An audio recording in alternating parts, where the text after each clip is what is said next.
Hello ladies and gentlemen, welcome back. Force here, and as you may have guessed by the title, today we are going to be talking about massively multiplayer online role-playing games, also known as MMORPGs. And you know, you can't talk about MMORPGs without talking about the World of Warcraft. I know that gets a lot of people upset and they always wonder why. Well, the truth is that whenever you talk about that genre, World of Warcraft always comes up because it's one of the most successful games, arguably the most successful game in that genre. Just like whenever anyone's talking about a shooter, comparisons are always drawn to Call of Duty or Battlefield because those are two of the most successful games in that genre. But WoW is undoubtedly the king. Make your arguments if you want, but it's the most massive game that still has a subscriber base to this day. And there have been plenty of other MMORPGs that have come out after WoW, launched with a subscription fee, and then had to drop that because they weren't as successful as that game. But before we go into that, and before we go into our discussion, I'd like to take a step back and look at sort of how the genre has come up, back from some of those first games to the World of Warcraft and then post-WoW. So the MMORPG genre really started to come into its own in the late 90s. Around 1997 is when we saw some of the early games, Tibia being one of the first, and then we saw Ultima Online and Lineage, and shortly after that we saw the release of one of the first very popular WoWs. It was still a very small market, but Everquest was a game that really made a name for itself, and it's one of those games that you started to hear amongst your friends, and even speaking with just people you didn't know who were also gamers. They're like, hey, you've heard that Everquest thing? It's a really cool RPG game. Yeah. And then, you know, Everquest, it had its fan base, it had its following, and then we saw some other successful in their own right games come out after that, such as Asheron's Call, RuneScape, a very popular game still to this day, Dark Age of Camelot, then we saw Final Fantasy XI, Ragnarok Online, and Star Wars Galaxies. So all of these games, they were, again, successful in their own right, and they were good for their own reasons, but it was still a very small market, and it wasn't up until 2004, when we saw the release of the World of Warcraft, that the MMORPG market absolutely exploded. I mean, when this game came out, and throughout the course of the following years, it really took the world by storm, and it took on a life of its own.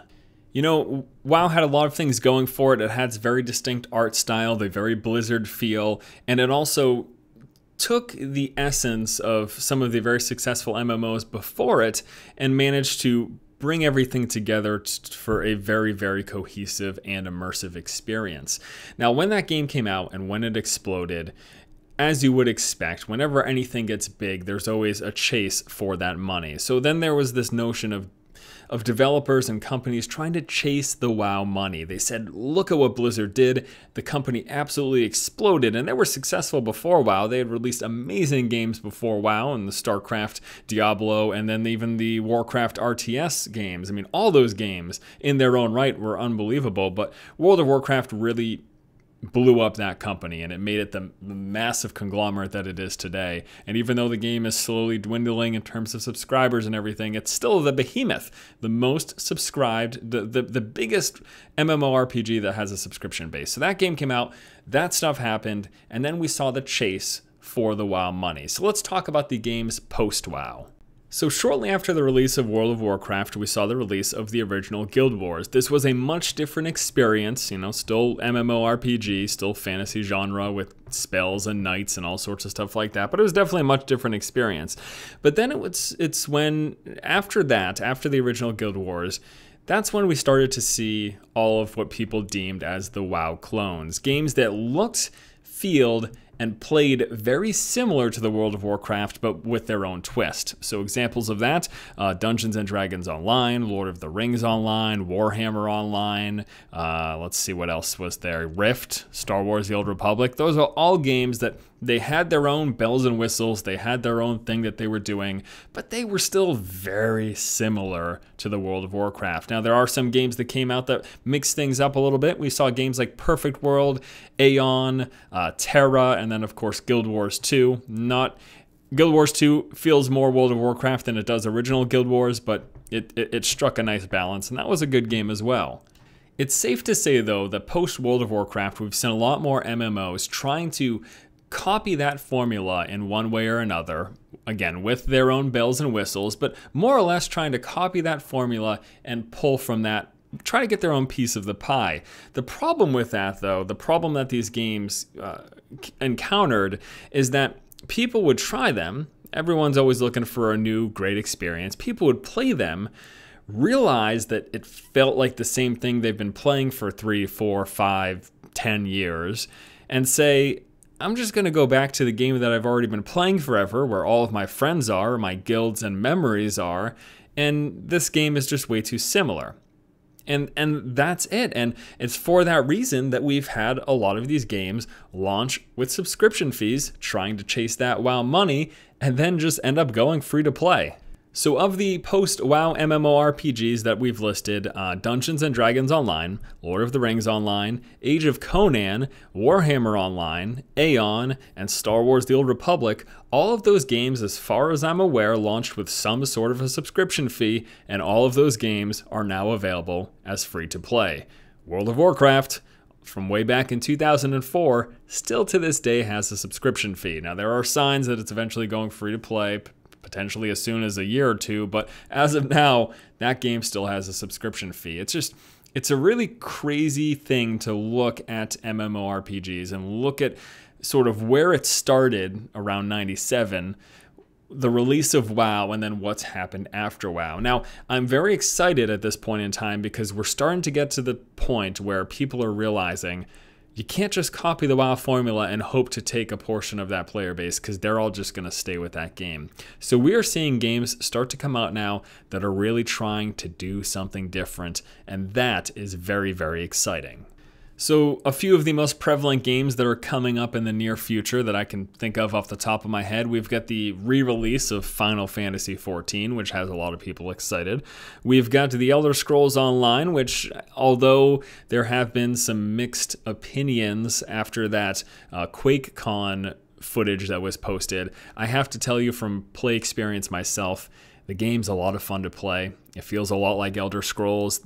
That footage, what they decided, I don't want to go into that here in this video because that's not the point, but the way they had the presentation, what they decided to show, and how they decided to show it, mainly in first person, I don't think was the best idea. But anyways, Elder Scrolls Online, Final Fantasy XIV, and then of course Everquest Next was recently announced. That has a lot of people very excited. Everquest being one of those first really successful MMORPGs, the notion that they could come back and really mix things up. But those games that I just mentioned, they're upcoming MMORPGs that look and feel different to WoW. They're doing something different in one aspect or another. And again, there have been games that have done this in the past, like Terra and Aeon are much different games than World of Warcraft. But it's good to see that the mentality is changing. And people may wonder, well, what took so long? Why are games as recently as Star Wars The Old Republic still coming out trying to chase that WoW money knowing it's not working? Well, yeah, you got to keep in mind how long it takes to develop MMOs. MMOs, as far as I'm aware, typically take like a good 5 years to develop at the earliest. Like it's a very lengthy development process. It's quite a process to make an MMORPG, especially when you're trying to contend with a game like World of Warcraft and trying to make a world comparable in size as a game that's been out for nearly 10 years now. That's a difficult process, and as time goes on, people try to increase the visuals, the graphic fidelity and everything, and that costs more money, more time. We're getting so many games coming out with voice acting now. That's a ton of money, a ton of time. So yeah, I mean, things are just starting to change now because WoW was successful. People said right there, let's make a game like this. 5 years later, the game comes out, and that puts us at about this time frame. So that's why I think now we're starting to finally see that change in mentality and people starting to try to do things a little bit different. And that's very exciting. That makes me very happy that things are starting to change a little bit. But now I'm going to go on to the second part of this conversation here. And I want to talk about sort of how we as gamers look at MMORPGs and always compare them to the World of Warcraft, and how I think that's kind of unfair and a little ridiculous. So this is a point that I actually recently brought up in a video that I did covering the Elder Scrolls Online, and I said I found it kind of weird that the general gaming public, and I've done this myself as well, whenever an MMORPG comes out, not only do we say, will this be the WoW killer? Not only do we compare it to WoW, but then there is this very twisted mentality that if the game is not as or more successful than the most successful game, that it's a failure. That seems very strange to me. Dungeons & Dragons Online came out. Cool game. People love Dungeons & Dragons. Oh, it didn't beat WoW? That's a failure. Lord of the Rings Online. Everyone loves Lord of the Rings. It didn't beat WoW? That's a failure. Warhammer Online? Failure. Aeon? Failure. Star Wars The Old Republic? Failure. Is that not weird? Does that not seem like a strange mentality to have? That's like telling an athlete, if you aren't the record holder in whatever, sport you play, then you're terrible. You're a bad athlete. What? You don't, it's not number one and then no one else. And it just seems like a strange mentality to me. And I have to say specifically, I like Guild Wars 2. I didn't really play it a ton. But specifically a game like Star Wars The Old Republic. When I played that, I thought that was a fantastic game. I loved the leveling experience. Now I got to the end game. I said, it's not a lot to do. I don't really want to play this anymore, so I stopped playing. Does that mean the game's a failure? Some people would say yes. Some people would say an MMORPG, if you're not playing it for the rest of your life, then it's a bad game.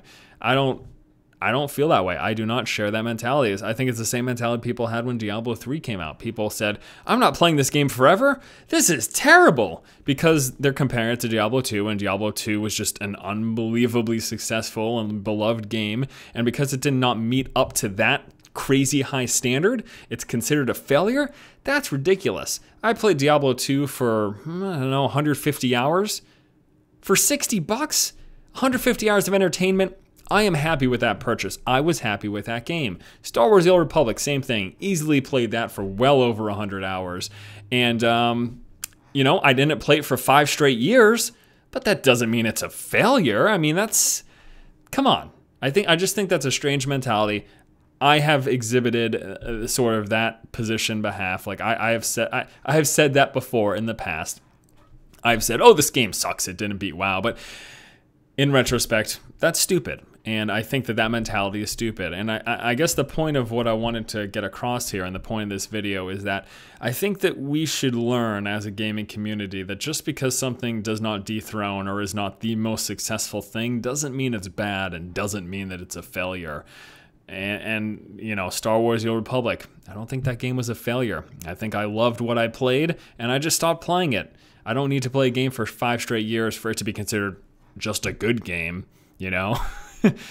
If it's not the best, that doesn't also by default mean that it's the worst. It is what it is, and again, not only is that a hard bar to meet, it's an unreasonable expectation for every game in a genre to come out to be as good or better than the best. It's just not, and games become successful for a variety of reasons. It's not just the systems they have in place, because what is your argument? Oh, just, why are these developers so stupid? Why aren't they making a game as good as WoW? Why don't they just copy WoW? Guess what? Developers have been trying to do that for 5+ years. No, longer than that. Developers have been trying to do that since WoW came out. Developers have been trying to copy WoW and make their own little bells and whistles improvements, and that has been that development process has been a failure. The games themselves, whatever, but the notion of trying to just copy what's successful, that has been a failure. And you can tell that by these games launching with subscription fees and then going free to play. So at the end of the long rant, let's wrap it up with some final thoughts. I think it's just been very interesting to look at the development of the MMORPG genre. I think it's very exciting to see where we're going in the future. I'm very excited for the Elder Scrolls Online. I'm excited to take a look at, of course, Everquest next. And then I can't even believe I didn't mention this. I apologize. WildStar is also an upcoming MMORPG that looks very exciting. Developers are now trying to do something different. WoW came out. They thought it was amazing. They started developing games then. 5 years later, we saw WoW clones. And then when I think everyone's starting to realize that's not working. We have to do something different. We have to do something new. We can't play it safe. And I think we're in a good position. On the flip side of that, I also think that us as gamers, sure, we can press and we can desire something new. But I think it's a little harsh to say if you're not better than the best, you suck. I don't think that's fair. And I think it's ridiculous, personally, on my behalf and everyone else's. So there you go, guys. That's been my little discussion about chasing that WoW money and our perspective of MMORPGs. let's have some conversation. Let's talk in the comment section below. What do you guys think about everything that I've said here? Give me your own opinions. Let's all try to be civil and adults if we can. Thanks for watching, guys. If you like the content, please subscribe. And as always, keep watching and keep owning.